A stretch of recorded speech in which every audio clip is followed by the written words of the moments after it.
우리 다시 한번 나누겠습니다. 주님이 우리와 함께 계십니다. 주님이 우리와 함께 계십니다.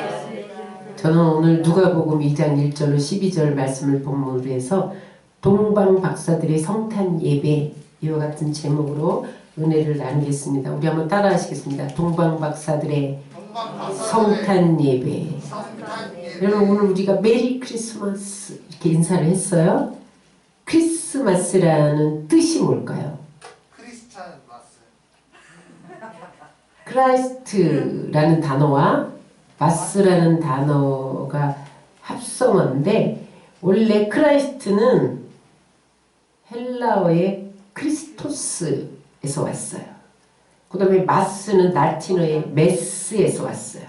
무슨 뜻인가 하면 크리스토스는 기름 부음 받은 자, 인류를 죄에서 구원할 자 그런 뜻이 있어요. 메스, 라틴어의 메스에서 마스가 왔는데 메스는 경배, 예배 그런 뜻이 있어요. 그래서 크리스마스란 말은 두 단어를 합치면 어떻게 되는 거예요? 예수 그리스도께 경배하고 예배한다. 그래서 여러분 크리스마스는 예배하는 날이에요. 3, 4, 5 모여서 술 먹고 온라인 하고 그러는 밤이 아니에요. 크리스마스는 우리의 구세주 되신 예수님의 탄생을 기뻐하며 경배하고 예배하는 날이에요. 오늘 성경 본문은 최초로 성탄 예배를 드린 동방 박사들의 이야기입니다.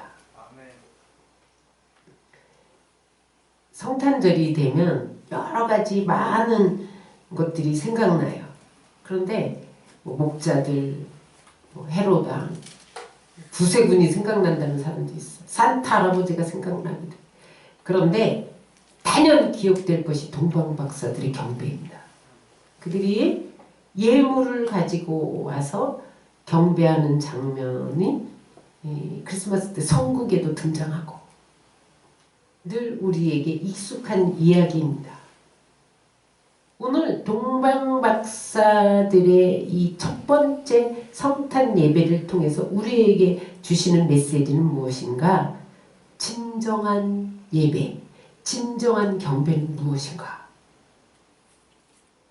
그 모델을 동방 박사들이 정했어요. 여러분들의 예배가 동방 박사들의 경배와 예배가 되시기를 주의 이름으로 축원합니다. 그러면 진정한 예배와 경배는 무엇인가? 첫 번째 따라하세요. 주님 만나기를 열망하는 것이다. 여기 동방 박사들, 동방이 어딜까요? 동방이 원래 동방이 어디예요? 네, 해 뜨는 곳이 해 뜨는 곳 동방인데 여기서 동방은 어디를 말하냐면 페르시아를 말해요. 이 사람들은 점성술사였어요. 다시 말하면 별을 연구하는 천문학 박사들이었어요.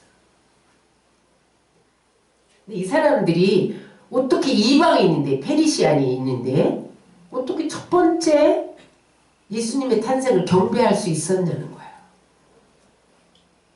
여러분 남유다가 586년에 바벨론에 의해서 포로로 끌려갑니다. 멸망당합니다.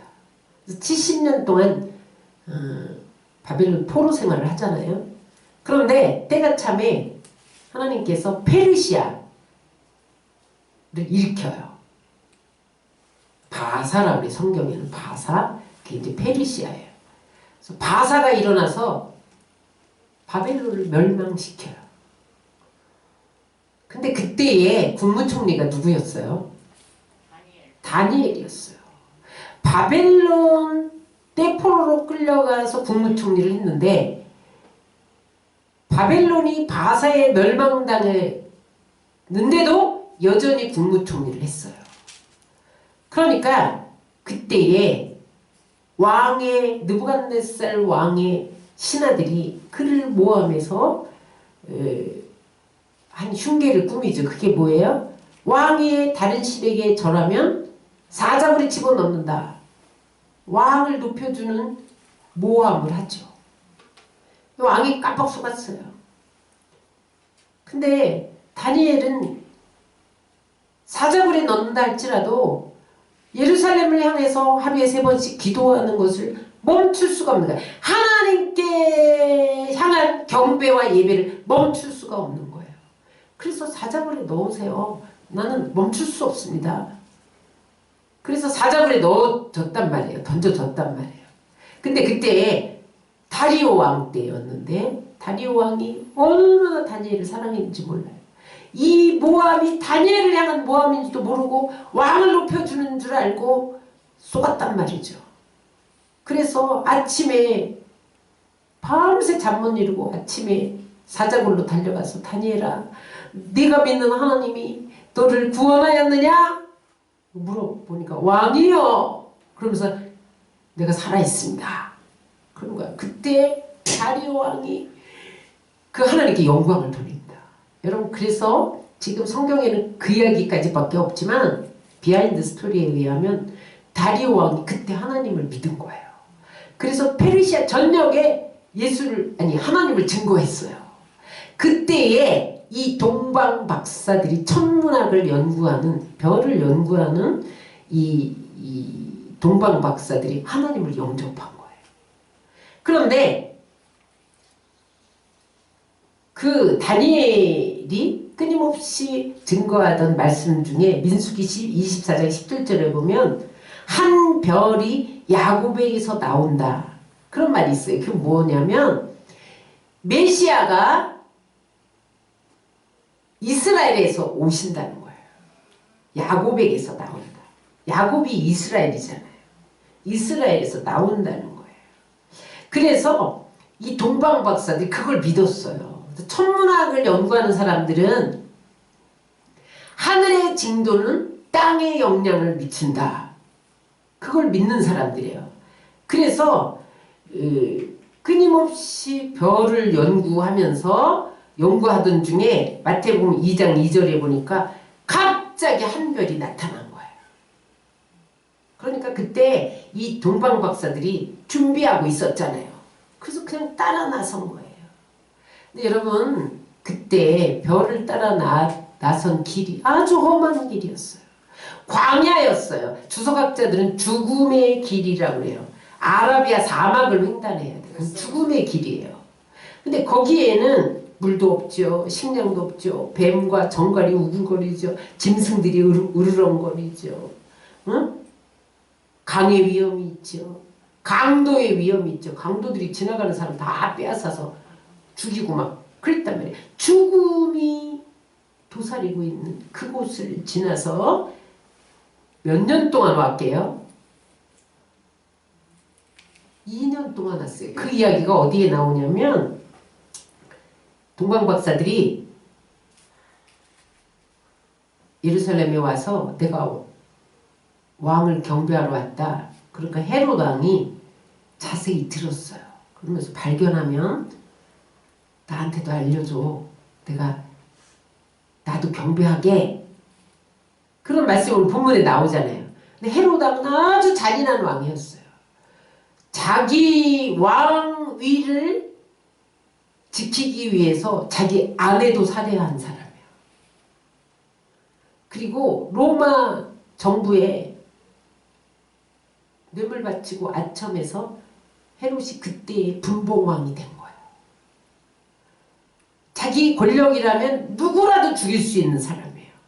그런데 이 동방 박사들이 와서 유대인의 왕이 어디서 났느냐? 그러니까 나 아닌 왕이 태어났단 말이야? 나 자세히 가르쳐줘. 나도 가서 경배하게. 죽여버려야 되겠다. 그러면서 그때에 2살 난 사내 아이는 다 죽여라. 이런 학살 명령을 내리잖아요. 그러니까 동방 박사들이 방문한 그때로부터 2살 이하인 아이들, 그러니까 동방 박사들이요, 별을 보고 2년 동안 걸어온 거예요. 여러분, 그들이 그 목마름과 허기짐과 피곤함과 험한 길을 죽음을 무릅쓰고 별을 따라온 목적은 예수님을 경배하기 위함인 것을 믿으시기 바랍니다. 그들의 목적은 다른 데 없었어요. 그리스도를 만나는 거예요. 그리고 그분에게 경배하는 거예요. 진정한 예배는 이 예배를 통해서 여러분 그리스도를 만나는 거예요. 동방박사들이 예루살렘에 왔는데 반겨주는 사람이 하나도 없는 거예요. 알아주는 사람이 하나도 없는 거예요. 칭찬해주는 사람도 하나도 없는 거예요. 그런데 그들은 오직 예수 그리스도께 경배한다는 이 열망 때문에 모든 희생을 감수했다. 따라서 예배에는 경배에는 희생정신이 있어야 된다. 예배드리기 위해서 때로는 우리가 손해도 보죠. 때로는 희생도 해야 돼. 모험도 해야 돼요. 시간도 헌신해야 돼. 물질도 헌신해야 돼. 인내의 수고가 있어야 돼요. 원래 예배는요, 이렇게 의자에 앉아서 드리는 게 아니에요. 무릎 꿇고 드리는 거예요. 그래서 유대인 회당에는 의자가 없어요. 엘리가 회당에 무릎 꿇고 기도해야 되는데 의자에 앉았다가 목 부러져 죽었잖아요. 그 유대인의 회당을 모형한 것이 회교의 모스크입니다. 거기는요 의자가 없어요. 그리고요 동방교회 같은 데 가면은요 의자 없이 3시간 동안 무릎 꿇었다 앉았다 무릎 꿇었다 이러면서 예식을 드리면서 예배를 드려요. 그런데 놀라운 것은요 누구도 자리를 떠나지 않아요. 3시간 동안 동방교회 가보세요. 그 그리스도 정교회 이런 데 가보세요. 무슨 미사 드리는 것처럼 계속 무릎 꿇었다 앉았다. 따라서요. 예배는 종교의식이 아니라 생명을 바쳐서 하나님을 만나는 일. 이게 예배고 경배예요. 동방박사들은 2년 동안 세상의 그 광야를 아라비아 사막을 산 넘고 물 건너 목숨을 내놓고 경배하러 왔다는 거죠. 여러분 우리가 예수님 만나서 예배 드리기 하고 경배 드리기 위해서는 이런 열망이 있어야 돼요. 그럴 때 여러분 주님이 우리를 만나주시는 것을 믿으시기 바랍니다. 그래서 여러분 잠언서 8장 17절에 보면 나를 사랑하는 자들이 나의 사랑을 입으며 나를 간절히 찾는 자가 나를 만날 것이니라. 이런 열망이 있어야 돼요. 간절히 찾아야 돼요. 그래야 하나님 만나주는 거예요. 여러분 우리는 좀 어때요? 우리는 어떤 거예요? 조금만 추워도 아유 추워서요. 조금만 더워도 아이고 더워서요. 멀어서요. 교통이 불편해서요. 2000km를 수천리를 목숨을 위협당하는 희생을 무릅쓰고 경배하러 예수님 만나러 온 그 예배를 생각할 때 핑계치 못하리라. 코로나 때문에 정부 방침 때문에 여러분 우리 교회는요 정부 방침을 준수해요. 한 번도 어겨본 적이 없어요. 그러니까 사람들이 어기나 그래서 신고하면 다 그분들이 아이고 잘하고 계십니다. 가는 거예요. 불시에 두라도 우리는 아무 거리낌이 없어요. 제가 속여서 누구에게 속여서 이런 일은 안 합니다. 잘못 짚었지 저를.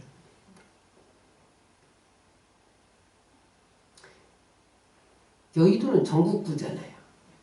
제가 예루살렘 성가대 할 때 내 옆에 대원이 제주도에서 주일마다 올라와요. 부산에서 와요. 경주에서 와요. 그들이 거기서 직장생활해요.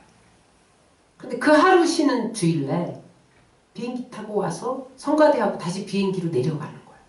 월요일날 또 출근해야 되니까. 주일이 어디 있어요.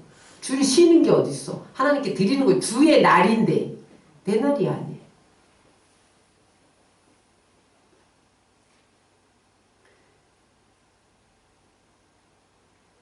베들레헴에 도착했는데 아는 사람이 없어. 그런데 동방박사 신경 쓰지 않았다는 거야. 예배드리는 태도에 따라서 은혜의 양이 비례합니다. 어떤 태도로 예배에 나오느냐에 따라서 은혜의 정도가 결정됩니다.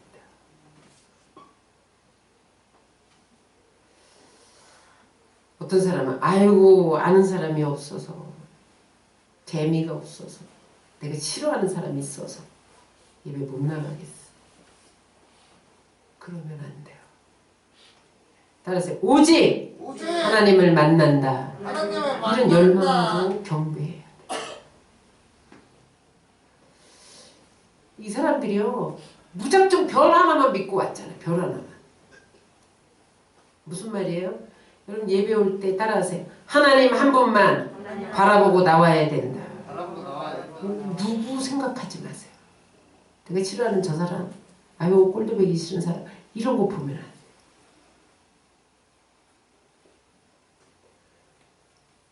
설교 들으러 오면 안 돼요. 예수님 만나러 와야 돼요. 설교는 뭐예요? 설교를 통해서 예수님 만나도록 통로 역할밖에 안 하는 거야. 우리의 목적은 설교 듣는 게 아닙니다, 여러분. 말씀을 도구로 해서 하나님을 만나는 것이 목적이에요.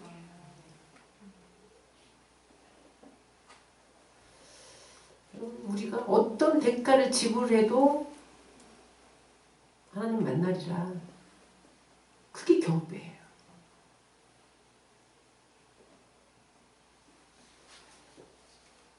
동방박사들이 예루살렘에 도착했는데 왕이 났으니까 소동할 줄 알았어요. 그런데 조용하고 다 잠자고 있는 거예요.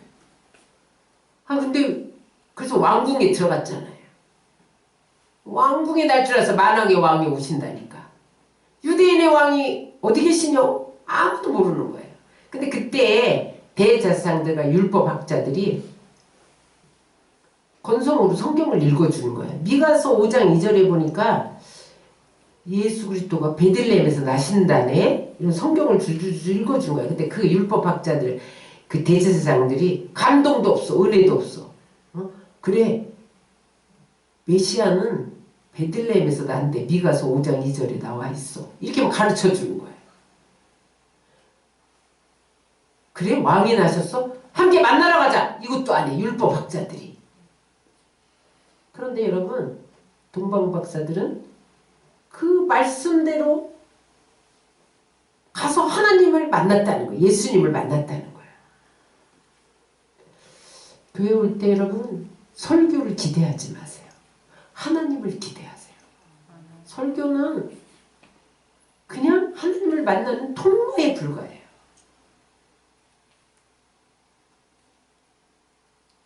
기대를 가져야 돼요. 하나님 만나리라. 하나님 만나야 변화돼요. 목사 만나봐야 변화 안 돼요. 하나님 목사를 통해서 하나님을 만나야 변화되는 거예요. 목사 인간이 아니라 목사를 통해서 주시는 말씀을 통해서 하나님을 만나야 돼요. 물론 제가 설교 준비할 때 최선을 다해서 합니다. 준비. 왜냐면 나도 하나님 앞에 쓰임받고 칭찬받아야 되잖아. 나는 너 못 쓰겠어 이런 소리 안 들으려고 최선을 다해서 해요. 그런데 설교 하고 사람들이 은혜 받았습니다. 그러면 안 돼요. 나는 그냥 통로야. 하나님을 통해서 설교를 통해서 하나님을 만난 것을 기뻐해야 돼. 설교 못하고 그래서 내가 신앙이 안전한다 이건 있을 수가 없는 거야. 율법학자들이 이 대제사장들이 그래? 유대인의 왕이 났대?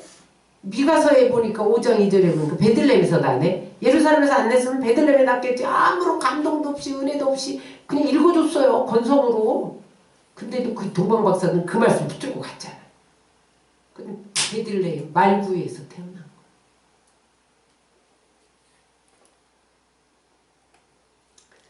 여러분들이 하나님께 몸을 드리고 시간을 드리고 물질을 드리는 것이 아무런 열망 없이 나온다면 그것은 하나의 종교 행위에 불과합니다. 하나님 만나리라 그런 열망을 가지고 예배 드릴 때 하나님이 만나 주시는 것을 믿으시기 바랍니다. 두 번째, 진정한 경배와 예배는 어떤 것이냐? 귀한 예물을 드리는 거예요. 마태복음 2장 11절 한 절만 우리 다 같이 읽겠습니다. 어머니 마리아가 함께 있는 것을 보고 엎드려 아기께 경배하고 보배함을 들어 황금과 유향과 모략을 예물로 드리니라. 아멘. 동방박사들이 생명을 바쳐서 거기까지 온 걸로 끝난 게 아니에요. 보배압 속에 여기 가장 귀한 예물을 준비하고 하나님께 나왔다는 거예요. 황금과 모략과 유향. 그러면 여러분들이 이 얘기 들을 때 왠지 마음이 무거워. 성탄절날 헌금 많이 드리라는 설교야? 여러분 그 정도의 수준을 여러분들은 뛰어넘어야 돼요. 여기에 예수님이 왜 이 땅에 오셨으며 왜 그분을 경배해야 하는가? 예수님의 사명이 들어있어요. 그래서 여러분 우리가 하나님 앞에 드리는 예물은 우리의 신앙 고백이지 돈 자체가 아니에요. 하나님은 절대 여러분들의 헌금의 많고 적음을 보시지 않습니다. 하나님은 그 정성과 그 태도를 보십니다. 예수님이 왜 탄생했냐는 거예요. 이 예물 속에 그것이 들어있어요. 메시아가 어떤 일을 할 것이냐는 거예요. 그래서 그거를 예표하기 위해서 황금과 유향과 몰약을 가지고 왔어요. 첫 번째 황금을 드렸는데 황금은 고대에서 왕에게 드리는 선물이에요. 왕 앞에 나갈 때는 황금을 가지고 나가야 돼. 그래서 여러분 그 고대 고고학자들이 왕의 무덤을 발굴했는데 거기 보니까 무덤 속에 금이 가득하더라는 거예요. 왜냐하면 왕에게 나오는 자마다 금을 바쳤어. 그것을 무덤에다 다 묻어주는 게 고대의 풍습이었어요. 고고학자들이 발견할 때 왕의 무덤에는 금이 많았다는 거예요. 가득 차 있었다는 거예요. 동방박사들이 왜 황금을 가지고 나왔느냐? 따라하세요. 예수님은 만왕의 왕이시다. 이것을 신앙 고백한 거예요. 여러분 예수님이 만왕의 왕인 것을 믿으시기 바랍니다. 만주의 주가 되시는 것을 믿으시기 바랍니다. 이 나라의 역사의 통치자가 하나님이신 것을 믿으시기 바랍니다. 만왕의 왕이에요. 여러분 저는 나라를 위해서 애통하게 기도하는데 이게 하나님이 주인인지 누가 주인인지 알 길이 없도다 탄식하며 기도할 때가 있어요. 하나님이 정말 이 나라의 역사의 주관자 맞으시죠? 하나님 왜 잠잠하세요? 그럴 때가 많아요. 그런데 항상 결론은 내가 주인이다라고 결론을 맺더라고요. 저는 그걸 믿어요. 왜냐하면 오늘 동방박사들이 황금을 가지고 나간 것은 예수님이 이 땅에 만왕의 왕으로 오셨다는 거예요. 만주의 주로 오셨다는 거예요. 응? 그래서 이 동방박사들이 자기들의 신앙 고백을 드린 거예요. 예수님은 만왕의 왕이다. 여러분들이 하나님께 예물을 드릴 때 돈을 드리는 게 아니에요. 만왕의 왕으로 가장 귀한 것을 드리는 신앙 고백이에요. 주님을 만왕의 왕으로 모셔드립니다. 만왕의 왕으로 대우합니다. 이게 우리의 예물 속의 신앙 고백이에요. 두 번째, 위향을 드렸어요. 위향은 제사 드릴 때에 넣어서 향기 내게 하는 그런 향품이에요. 향품. 아라비아 지방에서 관목 껍질을 벗겨갖고 자국을 내잖아요. 그럼 거기서 액체가 나와요. 그게 위향이에요. 그래서 레위기 2장 16절에 보니까 제사장은 찌은 곡식과 기름을 모은 유향과 함께 기념물로 불사를 지니 이는 여호와께 드리는 화제니라 이랬어요. 이제 소제 드릴 때 곡식으로 드리는 걸 소제라고 그러잖아요. 짐승을 태워 드리는 걸 번제라고 그러고 이제 보리삭이나 밀 같은 거 가루로 드리는 거는 곡식인데 그 가루 위에 유향을 부어요. 기름과 함께. 그래서 제사로 드리면 거기서 향기가 나요. 그러면 하나님이 그 향기를 받으시는 거예요.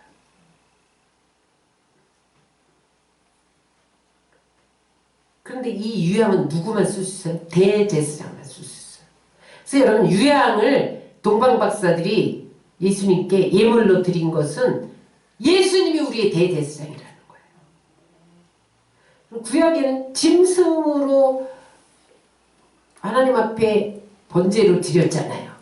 그런데 예수님은 단번에 제물이 돼서 피로 드렸어요. 제사 드리는 것 대제사장만 드릴 수 있잖아요. 그래서 제사장은 인간이 하나님께 나가는 길을 열어주는 사람이에요. 인간과 하나님 사이에 다리 역할을 하는 사람이에요. 예수님이 죄된 인간이 하나님 앞에 나갈 수 없었는데 예수님이 제물이 되어서 대제사장이 되어서 그 피를 흘려주셨기 때문에 그 완전한 제사 속에서 우리가 피를 믿으면 어떻게 된다는 거예요? 주님 앞에 나갈 수 있는 길이 열린 것을 믿으시기 바랍니다. 그 이야기가 히브리서 19장 10장 19절부터 20절에 있어요. 우리 한번 다 같이 읽겠습니다. 우리가 예수의 피를 힘입어 성소에 들어갈 담력을 얻었느니 그 길은 우리를 위하여 휘장 가운데로 놓으신 새로운 살 길이요 휘장은 곧 그의 육체니라.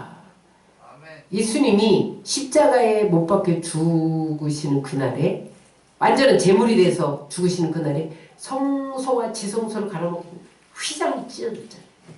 제사장들이 놀래갖고 막 기었어요. 또 한 번 확 찢어졌잖아요. 두 번 하나님 찢으셨다는 거예요. 그래서 이제 지성소에는 대제사장만 들어갔는데 1년에 한 번. 이제는 그 피를 믿는 자는 누구든지 직접 들어가서 하나님을 만날 수 있는 거예요. 응? 그래서 여러분 예수님이 대제사장님이심을 고백하는 것이 유향을 드린 신앙 고백이에요. 여러분 인류의 가장 근본적인 문제는 경제 문제가 아니에요. 돈만 있으면 인류의 모든 문제가 해결될 것 같아요. 그렇지 않습니다. 정치만 잘하면 인류가 잘 살 것 같죠. 그렇지 않아요. 교육을 잘 시켜야지 나라가 인류가 평안할 것 같죠. 그렇지 않아요. 코로나도 문제가 아니에요. 문제는 죄의 문제.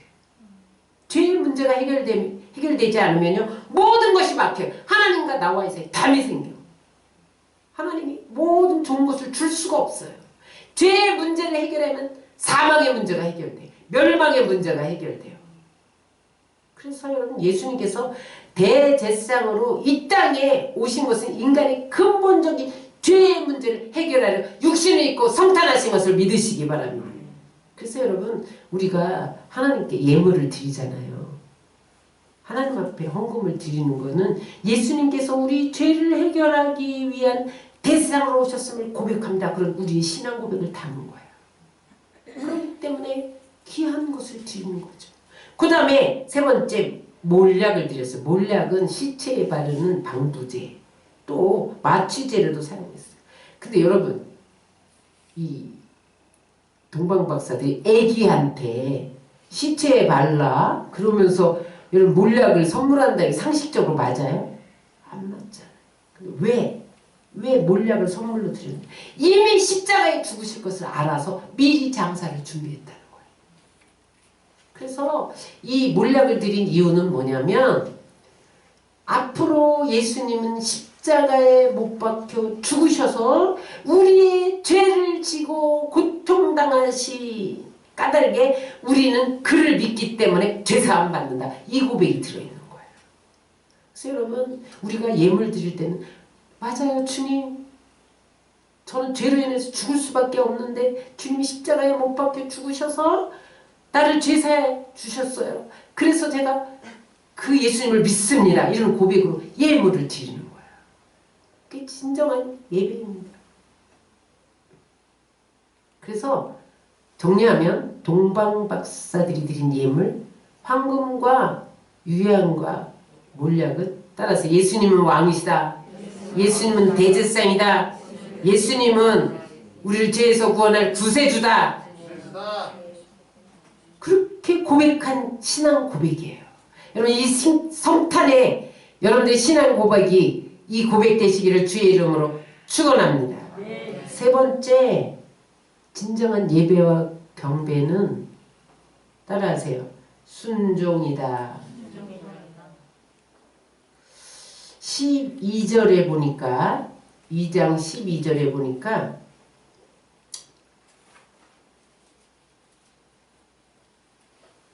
그들이 예수님을 경배하고 나서 돌아가려고 하는데 꿈에 사자가 나타나서 예루살렘으로 돌아가지 마라.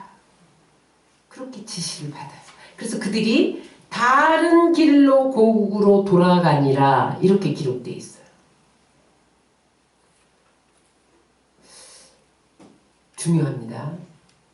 하나님께 예물 드리고 경배한 예배가 끝이 아니에요.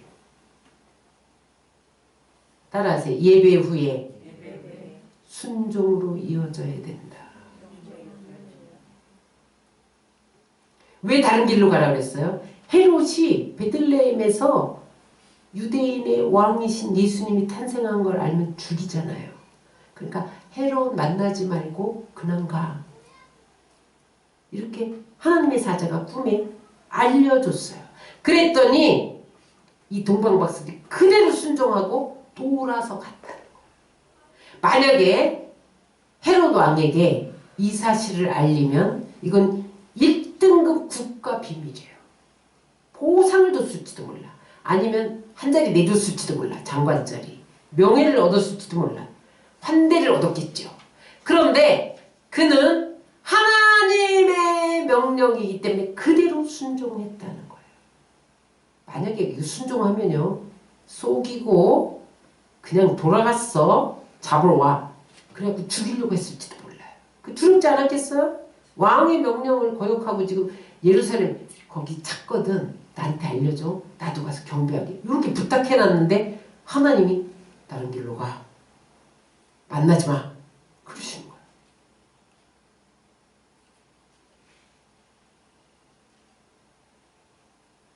보상도 없고 환대도 없고 위험한 길. 2년 동안이나 걸려서 온 그 길. 계시에 따라서 다른 길로 택해서 돌아갔다는 거예요. 돌아가는 길이 더 험했어요. 요즘 보상금 시대잖아요. 식사 모임 5인 금지. 만약에 5인 이상 모이는 거 고발하면 보상 줘요.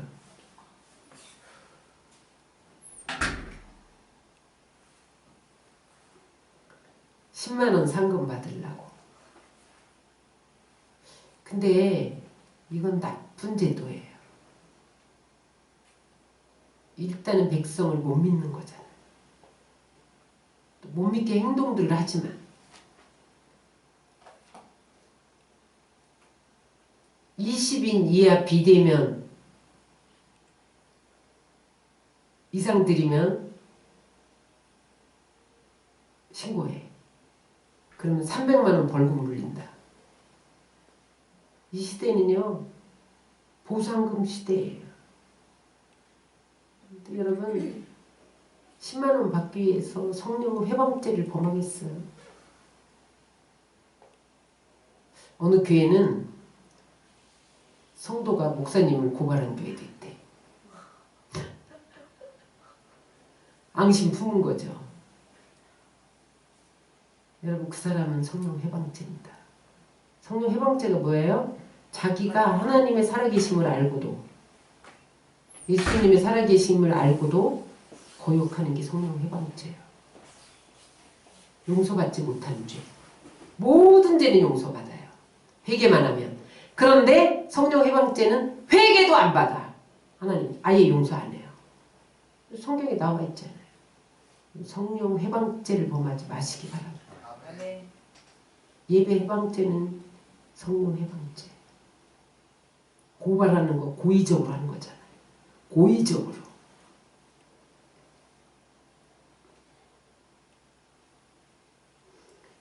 그래서 이번 저는 원래 속이는 일도 안 하지만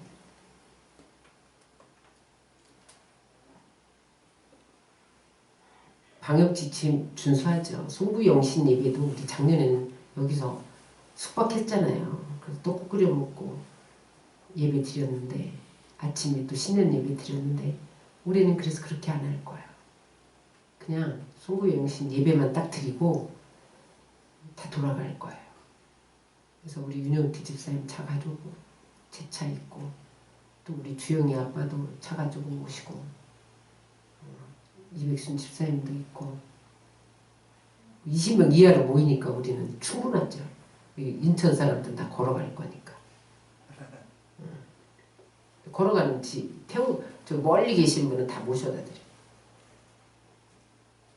오늘도 제가 어제 케이크 사러 내려갔었어요. 근데 오늘 불시에 들어온다고 하더라고.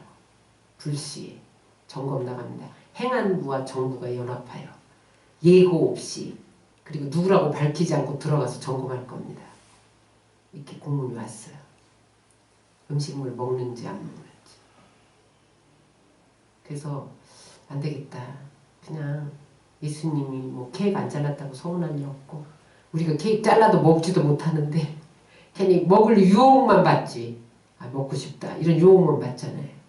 그리고 또 그 안 먹고 돌아가면 저거 누가 먹지? 그런 생각하고 그러니까 안 해야겠다. 들어왔어요. 아쉽지요. 동방박사들은 포상도 명예도 유익도 다 포기하고 순종하기 위해서 험한 길을 택해서 돌아갔다는 거예요. 좁은 길이죠. 우리가 가는 길이 왜 좁은 길이에요? 나를 포기해야 돼요. 내가 불이익을 당해도 예수님 말씀이기 때문에 행해야 돼요. 나를 부인해야 돼요. 위험에도 가야 돼요. 모험으로도 가야 돼요. 왜? 그 길이 하나님 원하시면 가는 거예요.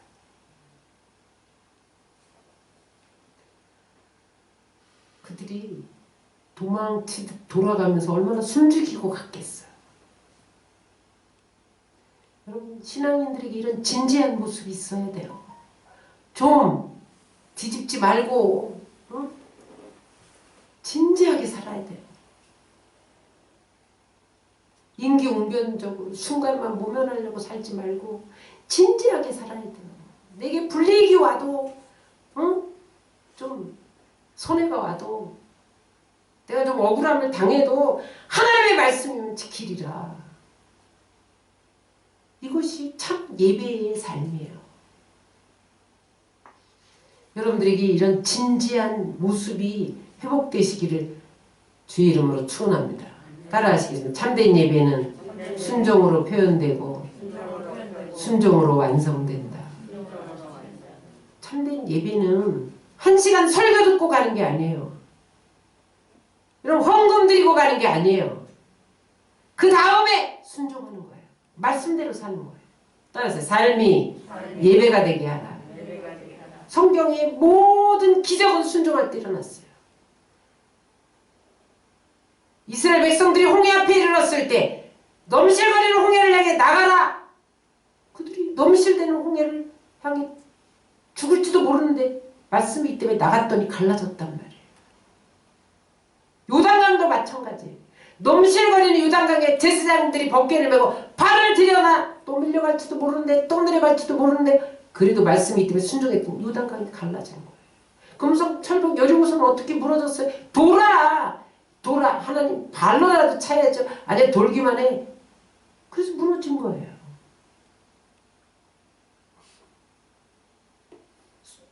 따라서 순종하면 천국문도 열린다. 천국문 열려요. 순종하면 하늘문을 열어서 축복하시는 거예요.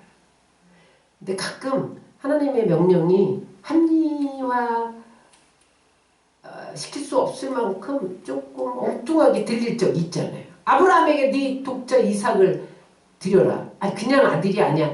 이 아이들은 언약의 씨야. 이 아들 때문에 자식이 퍼져 나가야 돼. 죽이면 끝나는 거, 하나님의 약속이 끝나는 거, 언약이 끝나는 거예요. 하나님 왜 언약해놓고 죽이라고 그래요? 순종 못하겠어요. 우리는 그런단 말이죠. 여러분 안 따질 거예요? 난 따질 것 같아요. 모리아 산에 드려라. 말씀이 때문에 순종한 거예요. 그랬더니 하나님이 이삭을 죽여요? 살리잖아요. 어떻게 해요? 그 대신 보상을 주세요. 복의 근원! 네가 축복하면 내가 다 축복할 거야. 믿음의 조상! 이제야 내가 나를 경외하는 줄 아노라. 이삭을 드렸더니 순종했더니 이제야 내가 합격! 그래서 복의 근원 믿음의 조상이 된 거예요. 땅과 자손과 축복을 주십니다. 여러분 땅 얻고 싶으시죠? 요즘에 땅이 금값이래요. 다. 서울의 집값은 금값이잖아요. 땅과 하나님은요 영적인 복만 주시잖아요. 자손이 잘 돼요. 여러분들이 제대로 믿어보세요. 자손이 잘 돼요. 그 다음에 물질적인 번영 함께 주시는 것이 아브라함에게 약속한 복이에요.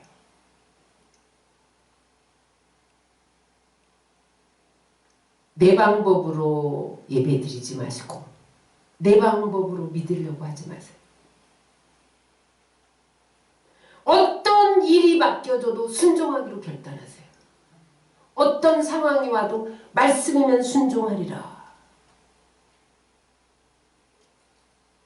한국교회의 문제는 예배도 많고 교회당도 많고 교인도 많아요. 은혜도 받고 감동도 있어요. 그런데 예배 후에 순종이 없어요.